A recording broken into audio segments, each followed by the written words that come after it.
Hello दोस्तों, आज की क्लास शुरू करते हैं। आज जो हम पढ़ने जा रहे हैं वो पढ़ रहे हैं हम क्लास 12। चैप्टर का नाम है दो ध्रुवता का अंत। ठीक। और इसमें एक टॉपिक है जिसका नाम है संघर्ष व तनाव। इसको हम पूरा पढ़ेंगे आज, ये जो पूरा टॉपिक है। और ये बुक से जो मैंने टॉपिक लिया संघर्ष व तनाव, टोटली बुक का टॉपिक है। ठीक दोस्तों, तो पढ़ते हैं। सोवियत संघ के विघटन के बाद अधिकांश नव स्वतंत्र राष्ट्रों में दो खतरे व संघर्ष उभरे। देखो, सोवियत संघ जो था उसको बारे में आपको मैंने लगभग पिछली वीडियो में बता दिया। अगर आपने नहीं देखा तो आप देख लो ताकि आपको अच्छे से समझ में आ जाए। तो जो दो खतरे हैं, वो पहला खतरा क्या है? पहला खतरा है गृह युद्ध और दूसरा खतरा है बाहरी ताकतों की दखल। पहले खतरे में क्या है? गृह युद्ध में तो पहला इसमें है अलग होने के लिए, यानी कि जिसे हम कहते हैं अलगाववाद। अलगाववादी कुछ क्षेत्रों में आंदोलन हुए। इसके बाद स्वतंत्रता की मांग के लिए। ठीक। इसके बाद क्या है? इसके बाद जातीय संघर्ष। जातीय संघर्ष का मतलब है कि दो जाति आपस में लड़ने लगे, जैसे कि ताजिक और उज्बेक लोग, इन सब मिलाकर। ठीक। इसके बाद जो है सरकार के विरुद्ध। सरकार के विरुद्ध का यहाँ पर कहने का मतलब ये कि सरकार को उखाड़ फेंकने के लिए क्या लोगों ने आंदोलन खड़ा कर दिया है। तो ये तो पहला जो है गृह युद्ध। तो गृह युद्ध इन कारणों से हुआ। पहला जो कारण है वो क्या है दोस्तों? वो है अलग होने के लिए, यानी कि अपना एक अलग क्षेत्र की मांग करना, कि भाई हमें क्या है, एक अलग क्षेत्र की मांग करो। एक स्वतंत्र होने के लिए, यानी कि अपनी एक अलग देश की मांग करना। जातीय संघर्ष मतलब कि दो जातियों के बीच संघर्ष हो गया कि भाई हम सर्वश्रेष्ठ हैं, हम सर्वश्रेष्ठ हैं, ये हमारा देश है या उनका देश है। मतलब कि अल्पसंख्यकों पर यहाँ पर अत्याचार हुए, यही इसका अंदर बताया गया है। इसके बाद है सरकार के विरुद्ध। तो वो भी आपको मैंने बता दिया कि सरकार को उखाड़ फेंकना, कि भाई हमें ये सरकार पसंद नहीं, हमें दूसरी सरकार चाहिए। इसके बाद दूसरा क्या है दोस्तों? दूसरा है बाहरी ताकतों की दखल।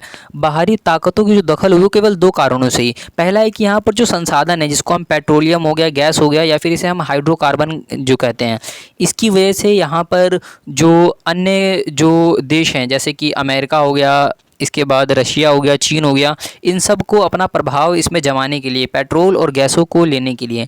इसके बाद जो अगला है वो है अपनी मर्जी की सरकार स्थापित करने के लिए। मतलब कि कोई देश ये सोच रहा है कि यहाँ पर हम पूंजीवादी सरकार को बढ़ावा दें। ठीक। और कोई कह रहा है कि हम यहाँ पर साम्यवादी सरकार को बढ़ावा दें। तो ये बता रहा है कि अपना जो वर्चस्व स्थापित करने के लिए। अब देखो दोस्तों, इसमें जो उदाहरण दिए हुए हैं वो आपको मैं समझाता हूँ। पहला इसमें है कि रूस में दो जगह है, एक है चेचन्या और एक है दगिस्तान। रूस में चेचन्या और दगिस्तान में अलगाववादी आंदोलन हुए। देखो, मैं आपको पहले रूस का नक्शा बनाता हूँ, इसके बाद मैं आपको समझाता हूँ। ये जो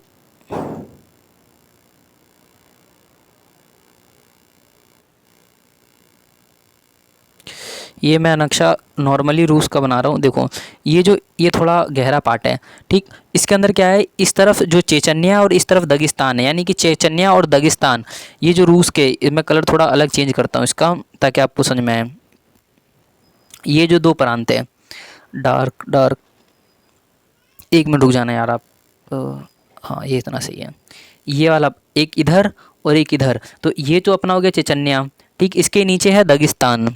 ठीक। तो ये दो इलाके हैं, चेचन्या और दगिस्तान। ये दो इलाके ने क्या कहा? इन्होंने कहा कि भाई हमें क्या कर दो, आप अलग कर दो।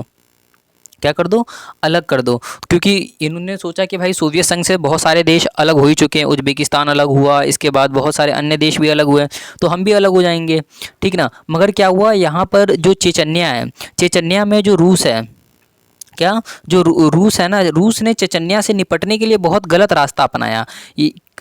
इस तरीके से रास्ता अपनाया कि अगर आप जानो तो आप भी हारने पड़ जाओगे। रूस ने क्या किया? रूस ने अपनी एक सेना बुलाई और सेना के सर पे कैमरा लगवाया और फिर चेचन्या में भेज दिया, और चेचन्या सैनिकों को मारा गया। सॉरी, चेचन्या लोगों को मारा गया। ठीक ना? इससे क्या हुआ? इससे जो अन्य देश थे, जो पश्चिमी देश हो गए या अन्य देश हो गए, जिसकी वजह से रूस की बहुत बेइज्जती हुई कि भाई आप जो है मानवाधिकार का आपने सम्मान नहीं किया। ठीक दोस्तों। इसके बाद क्या है? इसके बाद है ताजिकिस्तान। जो गृह युद्ध 2001 में समाप्त हुआ, इसमें सांप्रदायिक दंगे, सांप्रदायिक का मतलब होता है वही कि जातीय जो संघर्ष यहाँ पर था। यहाँ पर क्या है? एक ताजिक लोग थे, ताजिक लोग और जो उज्बेक लोग थे। ठीक। इसके बाद यहाँ पर उज्बेक के बाद यहाँ पर और जो लोग हैं वो ईसाई धर्म को मानने वाले हैं, यानी कि ईसाई लोग आप कह सकते हो।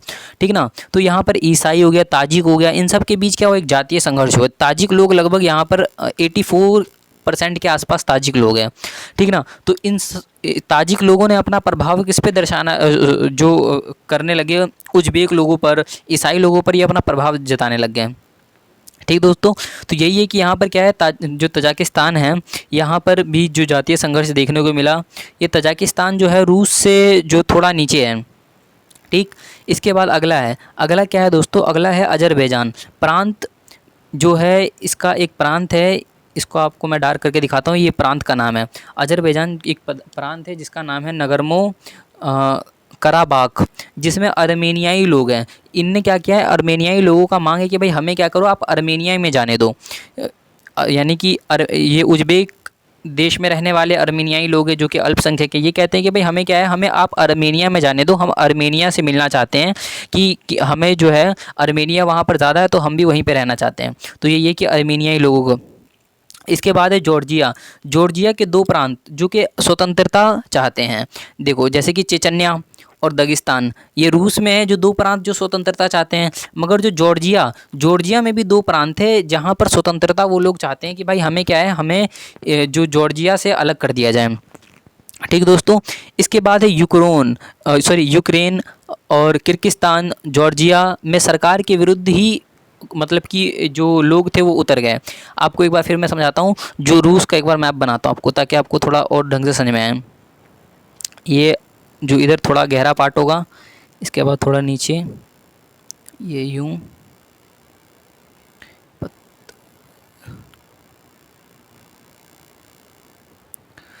ठीक ना, ये रूस है। ये आपको मैंने रूस बना दिया, ठीक। इसके बाद क्या है, इस तरफ का जो प्रांत है ये थोड़ा अलग कलर से मैं आपको दिखाता हूँ ताकि आपको समझ में आए। ये वाला जो प्रांत है ये क्या है, ये दोस्तों है यूक्रेन। ठीक दोस्तों, अभी भी यूक्रेन और आपने इसके बीच में वॉर सुना होगा, तो ये यूक्रेन हो गया। इसके इस तरफ में क्या है, इस तरफ जो है जॉर्जिया है, ठीक। तो और किर्गिस्तान जो है वो उज़्बेकिस्तान जो है ना उसके थोड़ा आसपास है, ठीक। तो इन सब जो देश है यहाँ पर अपने सरकार के विरुद्ध, यानी कि इन लोगों ने क्या कहा, इन लोगों ने कहा कि भाई हमें क्या है, हमें जो यहाँ की सरकार है हमें वो पसंद नहीं, हमें एक दूसरी सरकार चाहिए, अपने मनपसंद की सरकार। तो सरकार के विरुद्ध ही इन लोगों ने क्या कर दिया, अखाड़ा खेल दिया, ठीक। इसके बाद क्या है, बहुत सारे ऐसे देश है मतलब कि जो सोवियत संघ से विघटित हुए देश, ठीक ना। मान लो कि इस तरफ उज़्बेकिस्तान है, इस तरफ जो है तजाकिस्तान है। तो ये जो देश हैं, इन दोनों देशों के बीच में जो नदी जा रही है ना, इसी को लेके विरोध प्रदर्शन हो गया कि भाई ये जो नदी है ये कहता है कि इस नदी पे हमारा अधिकार है, इस नदी पे हमारा अधिकार है। जैसे कि भारत में क्या था, जब भारत और पाकिस्तान का विभाजन हुआ, ठीक। तो मैं आपको एक मैप बनाता हूँ थोड़ा हल्का सा। ये तो इस तरफ से क्या है, इस जो चीन का एक पार्ट है, यहाँ से एक नदी निकलती है, ये जो भारत और पाकिस्तान के बीच से जाती है, ठीक ना। तो क्या हुआ, यहाँ पर भारत और पाकिस्तान के बीच विवाद हो गया कि भाई इस नदी का पानी, जिसे हम सिंधु नदी कहते हैं, इस नदी का पानी हम लेंगे, तो उनने कहा कि हम लेंगे। तो इसी तरीके से क्या है, इस तरीके से ही जो दगिस्तान हो गया और उज़्बेकिस्तान हो गया और उज़्बेकिस्तान और किर्गिस्तान हो गया, इन सब के बीच क्या हो गया, विवाद हो गया कि भाई किस चीज़ के लिए, कि पानी के लिए का, ठीक दोस्तों। और अर्मेनिया के बीच में भी विवाद है कि भाई हमें ये भूमि, ये मतलब कि ये भूमि हमारी है, जॉर्जिया कहता है ये भूमि हमारी है, ठीक ना। तो इन दोनों के बीच ही विवाद हो गया कि भाई हमें, हमारी भूमि कौन सी है और तुम्हारी भूमि कौन सी है, ठीक। इसके बाद क्या है दोस्तों, इसके बाद मैं आपको बताता हूँ आगे। जो एक देश का है जिसका नाम है चेकोस्लाविया जो देश है, यहाँ पर शांतिपूर्ण तरीके से ये दो भागों में बट गया। एक जिसे चेक गणराज्य कहा गया, एक स्लोवाकिया कहा गया, ठीक। तो यही नहीं कि ये शांतिपूर्ण ढंग से हुआ, एक जो चेकोस्लाविया है इसको दो भागों में बट गया, एक चेक गणराज्य और दूसरा स्लोवाकिया गणराज्य, ठीक। इसके बाद क्या है, इसके बाद एक है यूगोस्लाविया। ये है क्या है, चेकोस्लाविया और ये है यूगोस्लाविया क्या है, यूगोस्लाविया में यहाँ पर जो नाटो है, नाटो, ठीक ना। तो नाटो ने क्या किया, नाटो ने यहाँ पर बमबारी करने के बाद इसको 3 भागों में विभाजित कर दिया, ठीक दोस्तों। जैसे कि मैंने इधर नाम लिख रखा है आपके लिए, बड़ा करके आपको बताता हूँ, 1 मिनट। देखो दोस्तों, एक को इन्होंने क्या किया, एक तो इन्होंने जो क्रोएशिया करके एक देश बना दिया इन्होंने, इसके बाद एक ब्लोनेशिया करके एक देश बनाया, और एक जो था इसका नाम इन्होंने रखा स्क्लोलेशिया करके, ठीक। ये बुक में आप एक बार पढ़ लेना, इसकी प्रोनाउंसिएशन थोड़ी अजीब सी है, स्लोवेनिया करके एक देश बना दिया। ठीक, तो इन्होंने जो यूगोस्लाविया इसको तोड़कर 3 देश बना दिए। एक का नाम इन्होंने रखा बोनेस्लिया, एक का नाम रखा स्लोवेनिया और एक का नाम रखा क्रोएशिया। ठीक दोस्तों, आगे जो इसका दूसरा है वो अब मैं तो दोस्तों हमने पहला जो पार्ट है जिसे हमने कहा गृह युद्ध के कारण, तो हमने गृह युद्ध के कारण पढ़ लिए कि भाई जो जॉर्जिया में क्या हुआ। जॉर्जिया में जो 2 प्रकार के संकट थे, एक तो कि भाई वहाँ के लोग जो है अपने सरकार के विरोधी अखाड़ा घेर लिया, और दूसरा जो संकट था वो था कि भाई जॉर्जिया जो है वहाँ के जो 2 प्रांत थे वो स्वतंत्र होना चाहते हैं। रूस के बारे में पढ़ा कि चेचन्या और दागिस्तान अलग होना चाहते हैं। अजरबैजान के बारे में पढ़ा कि जहाँ पर जो अर्मेनियाई लोग हैं वो अर्मेनिया से मिलना चाहते हैं। ठीक, इसके बाद हमने यूगोस्लाविया के बारे में पढ़ा कि भाई यूगोस्लाविया जो है उस पे क्या है जो बमबारी की गई नाटो के द्वारा। इसके बाद हमने जो पढ़ा वो हमने पढ़ा चेकोस्लाविया के बारे में, जहाँ पर 2 गणराज्य बने। ठीक है ना दोस्तों, तो यहाँ तक तो हमने पढ़ लिया। तो ये तो हमारा पहला टॉपिक था। इसके बाद जो हमारा दूसरा टॉपिक है जिसको हम कहते हैं बाहरी ताकतों की दखल, तो बाहरी ताकतों की दखल इसको हम एक बार पढ़ते हैं। मैं एक बार इसका कलर चेंज कर लूँ ताकि आपको अच्छे से समझ में आए। बाहरी ताकतों का दखल में क्या है, मध्य एशिया के जो देश हैं इसमें खनिज पेट्रोल को मैंने बताया था हाइड्रोकार्बन कहते हैं, बहुत है, इसलिए इसको बहुत कठिनाई होती है। देखो आप बोलोगे कि भाई पेट्रोलियम से क्या कठिनाई होती है, तो पेट्रोलियम से कठिनाई ये होती है क्योंकि ये जो देश है इनके पास तकनीक तो है नहीं, तो विदेश के लोग जो है इस पे अपना अधिकार जमाते हैं, और ताकि क्या हो यहाँ के जो पेट्रोलियम संसाधन है उन पे अपना कब्जा कर सके। जैसे कि हमने जो पहले चैप्टर में पढ़ा खाड़ी युद्ध के बारे में। ठीक, तो जिसमें क्या था, यूएसएसआर ने जो है इराकी फ्रीडम करके एक जो है मिशन चलाया, जिसमें उसका जो मूल उद्देश्य था वो इराक के संसाधनों पर अपना कब्जा करना था। मगर उनने क्या किया, उनने जो है एक बहाना से क्या किया, इराक पे हमला किया। ठीक ना, जो द्वितीय खाड़ी युद्ध जिसे हम कहते हैं। ठीक दोस्तों, तो इसी तरीके से जो यहाँ के जो देश हैं उन पे भी जो रशिया है, चाइना है और जो अमेरिका है वो अपना प्रभाव जमाने की सोचता है। ठीक, आगे हम देखते हैं। इसके बाद क्या है, ये जो यहाँ की जो पहली समस्या है वो है कि विदेशी कंपनी यहाँ पर प्रतिस्पर्धा का एक अखाड़ा बन गई है, क्योंकि यहाँ पर खनिज बहुत सारे हैं। तो विदेशी कंपनी यहाँ पर आती है, अपना फैक्ट्री लगाती है और जो है यहाँ से पेट्रोलियम ले जाके क्या क्या करे, अपने देशों में बेचना चाहती है। ठीक दोस्तों, और इसी तरीके से क्या है, इसकी तरह दूसरा है कि अमेरिका जो अपना यहाँ पर ठिकाना बनाना चाहता है, मतलब कि अमेरिका को क्यों ठिकाना चाहिए, ताकि वो खनिज संसाधन यहाँ से ले सके। और क्या हुआ, जब इराक और जो अफ़गानिस्तान में युद्ध हुआ, अफ़गानिस्तान में इराक और जब युद्ध हुआ, क्योंकि अफ़गानिस्तान में आपको पता है कि लगभग 1979, एक मिनट मैंने गलत लिख दिया, 79 में क्या हुआ, 79 में जो रशिया था, उस वक्त का यूएसएसआर, उसने अपनी सेना भेज दी थी अफ़गानिस्तान में। ठीक ना, तो अफ़गानिस्तान में जो अमेरिका है उसके लड़ने के लिए उन्होंने एक अलकायदा ग्रुप को अफ़गानिस्तान में भेजा, उनको हथियार मुहैया करवाए ताकि वो लड़ सकें। ठीक, तो वही चीज़ है इसमें भी कि भाई क्या है, इन्होंने अफ़गानिस्तान के साथ जब युद्ध हुआ, इसके बाद इराक के साथ 2 बार युद्ध हुआ, एक तो कुवैत को आज़ाद करवाने के लिए हुआ और एक इराक के पेट्रोलियम पे कब्ज़ा करने के लिए हुआ।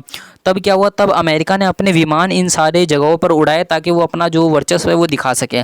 इसके बाद रूस अपना इसको निकटवर्ती जो राज्य मानता है, इसीलिए वो अपना प्रभाव अधिक जमाना चाहता है इस पर, क्योंकि रूस का कहना है कि भाई देखो ये तो हमारे से सटे हुए देश हैं, जब सटे हुए देश है तो हर चीज़ तो हम ही इसकी पूरा करते हैं, तो इसीलिए क्या है, इसके संसाधनों पर अधिक हमारा दबदबा होना चाहिए। और जो चीन है, चीन भी अपना आर्थिक हित का मतलब है कि भाई वो भी इसमें अपना मुनाफा देखता है कि भाई अगर हमें भी पेट्रोलियम मिल जाए तो हम भी मतलब कि माला माल हो जाए, तो वो भी क्या है, वो भी इन सब देशों के साथ जो है व्यापार करने को बढ़ावा दिया। ठीक दोस्तों, तो यही था आज की वीडियो में। अब जो हम आपको मिलेंगे वो अगली वीडियो में मिलेंगे। तो थैंक्स फॉर वॉचिंग दोस्तों।